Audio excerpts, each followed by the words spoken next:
ത്രിയേക ദൈവത്തിൻ്റെ അതിപരിശുദ്ധമായ നാമം വാഴ്ത്തപ്പെടുമാറാകട്ടെ. പ്രിയ സഹോദരങ്ങളെ, വീണ്ടും നന്മയുടെയും സ്നേഹത്തിൻ്റെയും ത്യാഗത്തിൻ്റെയും ഒരു പുതിയ ക്രിസ്മസ് കാലം കൂടെ ആഗതമായി.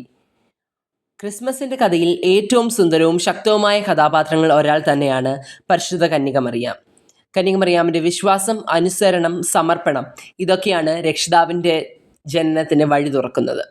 വിശുദ്ധ ലൂക്കോസിൻ്റെ സുവിശേഷം 1-ാം അധ്യായം അതിൻ്റെ 38-ാം വാക്യത്തിൽ പറയുന്നു, അവൾ പറഞ്ഞു, ഇതാ ഞാൻ കർത്താവിൻ്റെ ദാസി, അവൻ്റെ വചനം പോലെ എന്നിൽ ഭവിക്കട്ടെ എന്ന്.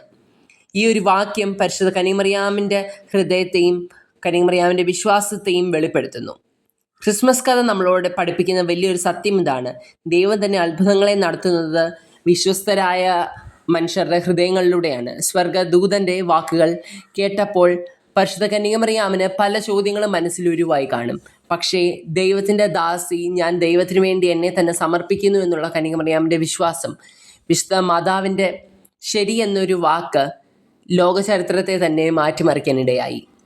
ദൈവത്തിൻ്റെ ഇഷ്ടത്തിന് വഴങ്ങിക്കൊണ്ട് നമ്മുടെ ജീവിതത്തിനെ കർത്താവിൻ്റെ സന്നിധിയിലേക്ക് നമുക്ക് സമർപ്പിക്കാം. വിനയമുള്ള ഒരു പുതിയ ഹൃദയം നമുക്ക് സൃഷ്ടിക്കാം. ദൈവത്തിന് സാധാരണമെന്ന് തോന്നുന്ന മനുഷ്യരെ അത്ഭുതകരമായ ദൈവം ഉപയോഗിക്കുന്നു. അതിൻ്റെ ഏറ്റവും നല്ല ഉദാഹരണം തന്നെയാണ് പരിശുദ്ധ കന്യകമറിയാം. കന്യകമറിയാമിനെ പോലെ അവൻ്റെ വചനം എന്നിൽ നിറവേറട്ടെ എന്ന് പറഞ്ഞ് സ്വന്തം ജീവിതത്തെ കർത്താവിൻ്റെ സന്നിധിയിലേക്ക് സമർപ്പിക്കുമ്പോൾ ഈ ഒരു ക്രിസ്മസ് കാലം നമ്മുടെ ജീവിതത്തിന് നന്മയ്ക്ക് മുഖാന്തരമാക്കി തീർക്കട്ടെ എന്ന് പ്രാർത്ഥിച്ചും ആശംസിച്ചും കൊണ്ട് നിർത്തുന്നു. ദൈവം നമ്മളെ എല്ലാവരെയും ധാരാളമായി അനുഗ്രഹിക്കട്ടെ. ആമേൻ.